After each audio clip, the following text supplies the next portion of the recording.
Hi YouTube, it's the 1st of December. It's Wednesday evening, and just following up on the previous video, I did want to thank Michael Truman for the comment he put on the previous video about that breather out of the transmission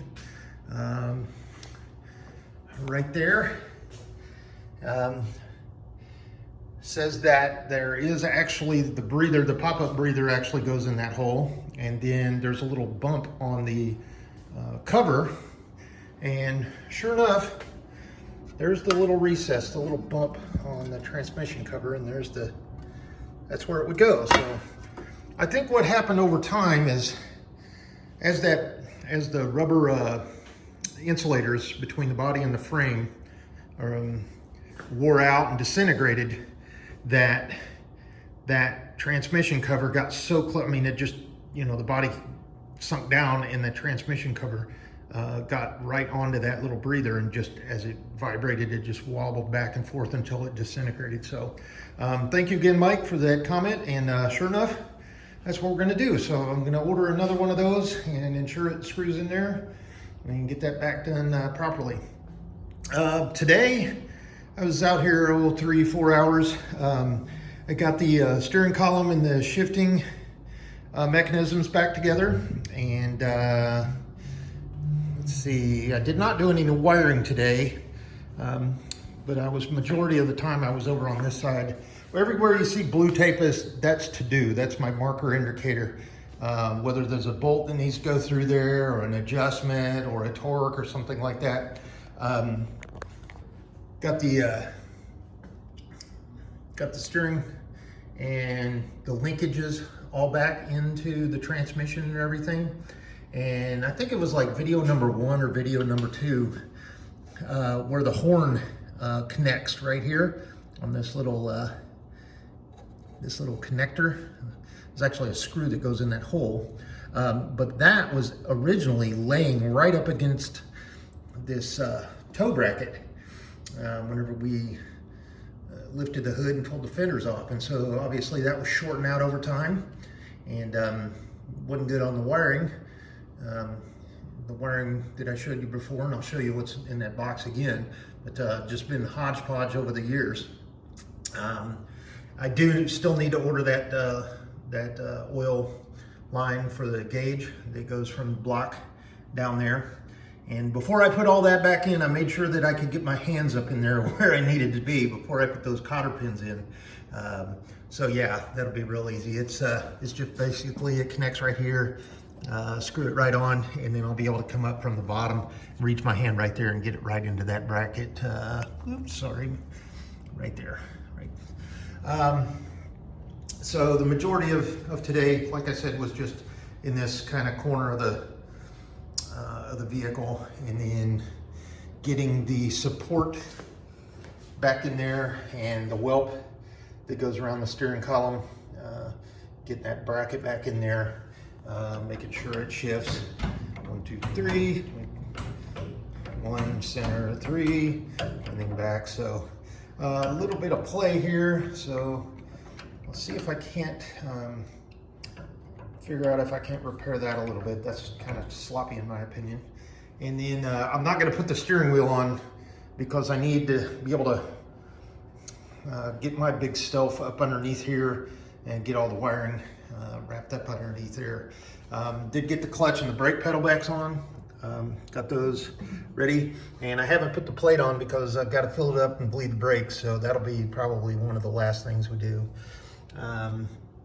And let's see. Oh, the fuel gauge. So come to find out, I didn't have a chance to remember, or I didn't have the fuel tank over here, but went over to the owner's house today and actually got the fuel tank, and sure enough, it's got a sending unit on it.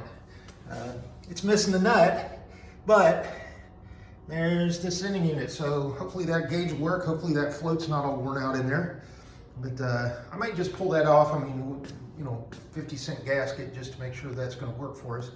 There's no fuel in it at all. So I'll pop that out and bleed it all out. And then on the bottom, it's got the fitting for the fuel line that goes forward to the engine or the fuel pump. And then it's also got that little drain nipple on there. So they will line up right for those 2 holes right there. And then I've got the straps for the fuel tank up on one of my shelves over there, ready to go on. And those straps were almost brand new, or fairly new.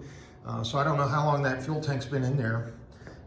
But there you go. There are the front driver's side and passenger side fenders. And you can see all of that tar over the years have just gummed up on there.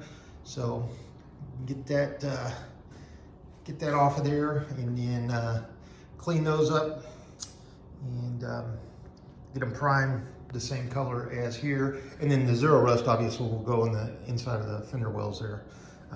Those are ready to go. Probably work on those sometime this weekend. And then there is the grill. Got a little bit of work to do there. I know those, well, the headlights are shot. One of them's missing a little element in it, and it just rattled around. So, you know, get a pair of headlights, no problem. But I do know I need to get in there and clean up those adjusters in each one of those on the right and left side. And obviously the backing plate there. But those lights in there, hopefully that'll clean up a little bit, but I got to get those out. And then where the whelping will go, I showed you in the previous video, that'll seal all up back in here. This will clean up really good. There's more of that red and yellow and black and whatever kind of paint they put in there. So that'll clean up really easy. And it doesn't need any welding at all. It's a solid piece, as are the 2 fenders. So those will be able to go back on pretty easy. Let's see. Hey, one of the things I found on actually one of the forums, and I'll tell you it's Old Willie's forum.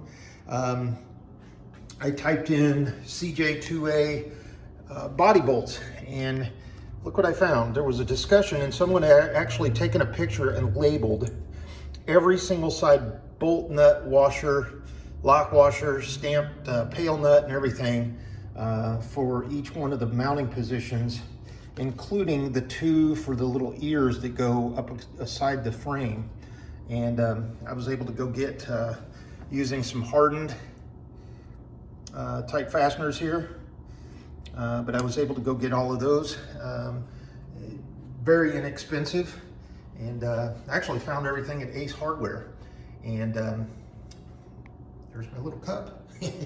But yeah, all of those are back in where they need to be, and there you can see that nice shiny one. I did reuse a couple of washers in places. No big deal. They're you know, wire brushed them off and stuff like that.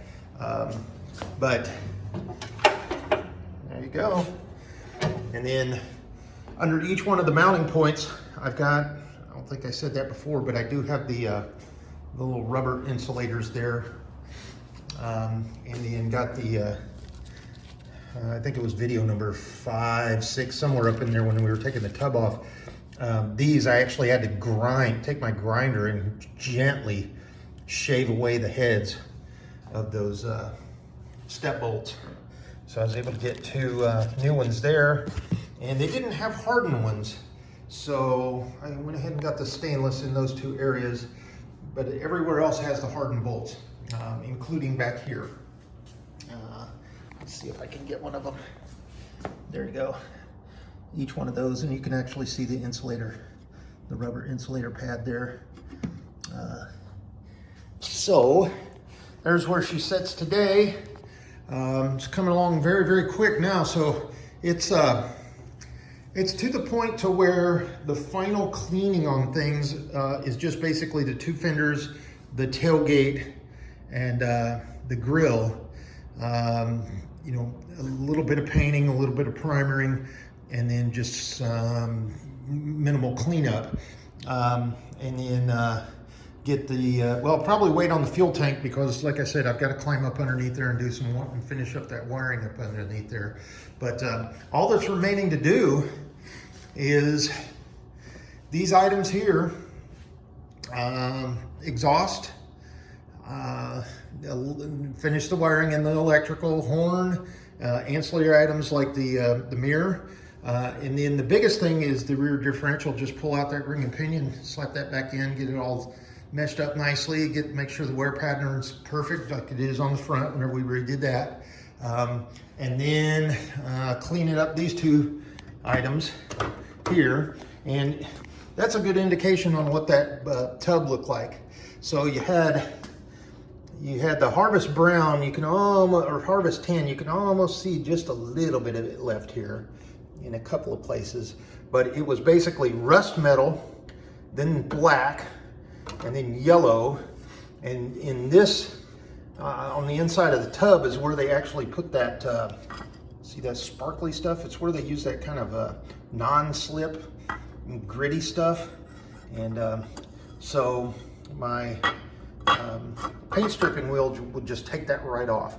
So that'll be all nice and clean, fresh coat of primer on it to protect the steel, and that way it's not going to rust in between the time, you know, the owner decides, you know, what's going on as far as the bodywork and the sail and the paint and all that. You know, I'm not involved with that. That was something that was happening outside my purview. So, and then Mickey Mouse stuff, like I still got to fix that hood hinge, and then she'll be ready to get some oil in her and antifreeze, and both the engine, oil bath air cleaner, filter, and then antifreeze, and then get everything timed right. I've got it set on number 1, just you know, rough estimate where the rotor is inside that distributor cap. I've got it almost touching number 1 on the wire there. So, and then I've got it down,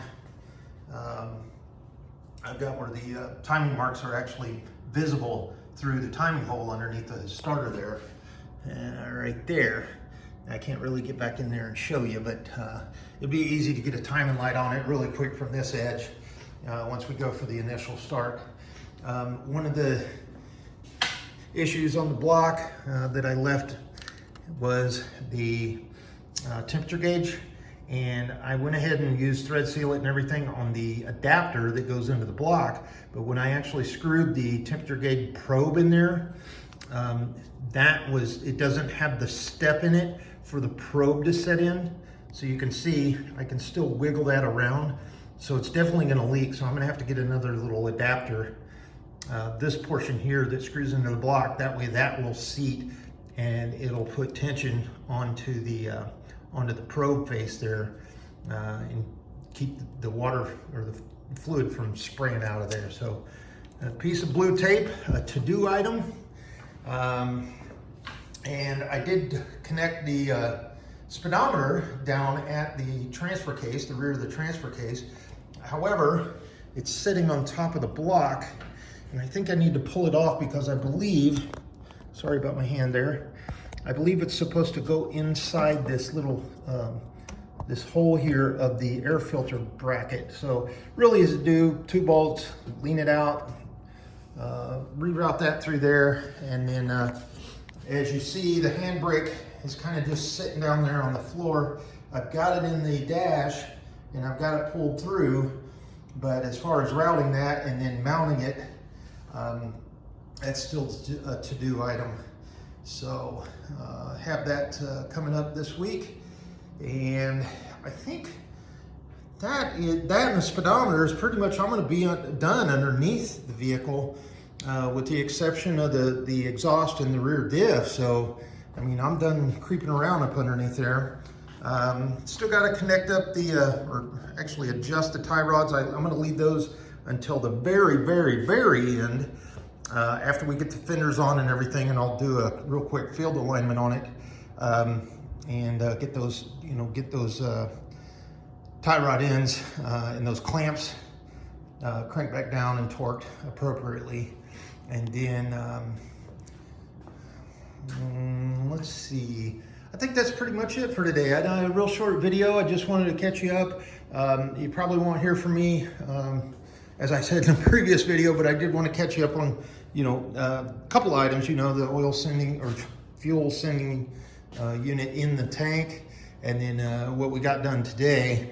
And then the next time I post a video, it'll probably be, these will be painted up real nice, and I'll have hopefully the wiring under the dash done, and then the steering wheel back on, and then the fuel tank back in with the straps. And potentially I'll have it spun around. I'm thinking about going ahead 360 in it, so I've got my toolbox over here so I can get to the differential really easy. I don't have to get up off of the floor as much as I'm working under there. So, and I'll probably put it up on ramps because it's a little bit higher up than these little caster dolly things that we've got here. So, and if you all don't have these little rolly dollies, they come in outstandingly handy when you've got a vehicle that you're doing that you can't start, or you can flip it around 360, you can turn it. It makes it basically a one-man job to push a vehicle with that. I used it whenever I was restoring a little Mini Cooper, and you want to talk about a one-finger push and it just rolls. The one thing I would suggest is if you get them, get the ones with the biggest caster wheels as you can. Reason being, and the reason I know that is because if you have any of these expansion cracks in your garage and you're rolling along and it catches in one of those little divots, everything stops. Same goes with if you have a little cart or a tool seat like I purchased here. I got this actually off of Amazon, and it does have the biggest wheels. And every comment on there was, it has big enough wheels to go over some cracks in my garage. And sure enough, I mean, I could be setting all, whatever my weight is now on that, and I can just scoot across these like like they're not even there. So just another recommendation if you all haven't thought about doing that. These are really affordable. These are from Harbor Freight. I think you can get a set of 4 for like $35 or something like that. And these have been in my garage for 2 years now, and I love them. Even with the little handles on the side, you can hang them up on the wall if you ever need them. So product plug there. Other than that, and I'll show you one last thing. Here's the headlight that I was talking about, and it's got like some silicone on it, but you hear that, and you can see there's the little element cover in there that is supposed to cover the element. Now I don't even know, it doesn't look like the element's burned out. You can almost see it in there, but that's not a good thing. The other one's not that bad, but you can get a set of these for like $11, and why not, right? I don't know if there's any numbers on them or anything like that, but there we go. Sealed beam, Westinghouse, so it's 2D1, so common, everyday, probably Ford Bronco size. Something off of Walmart or Napa or something like that. So we could get those picked up. And then just a couple of nuts and bolts and stuff like that I still need to go get. I've got a list going. It's probably not anywhere near 20 bucks for everything, with the exception of that oil line over there. That's going to cost a little bit, but I don't know how much. And I'll make sure I shop around to get that. And then I've got to get the throttle and the choke cables back to the carb, and that's the reason the tape's there. So that'll do it, YouTube. I appreciate it, and thanks again, Mike, on the info on that transmission breather thing. There it is. There's the bump. I'll be damned. Saved me a time and a headache and everything. So, and there's my list to do. All right. Well, have a wonderful rest of the week, and we'll talk to you sometime next week probably. And stay safe. Thank you.